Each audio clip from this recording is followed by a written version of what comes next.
নমস্কার বন্ধুরা, এই যে কাঞ্চনজঙ্ঘার চূড়া দেখতে পাচ্ছেন, বরফে ঢাকা। কি অপরূপ দৃশ্য! এটা সকালবেলার দৃশ্য।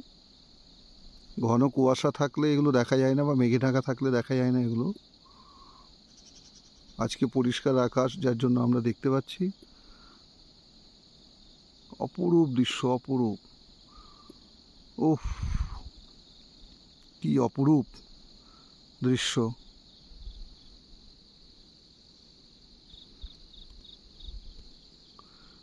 চারিদিকের পাহাড়টাও দেখাচ্ছি তার সঙ্গে। এর নিচে রয়েছে নদী, পাহাড়ি নদী, শো শো শব্দে বইছে। এই যে এদিকে জনবসতি, এই পাহাড়ের গায়ে প্রচুর জনবসতি রয়েছে।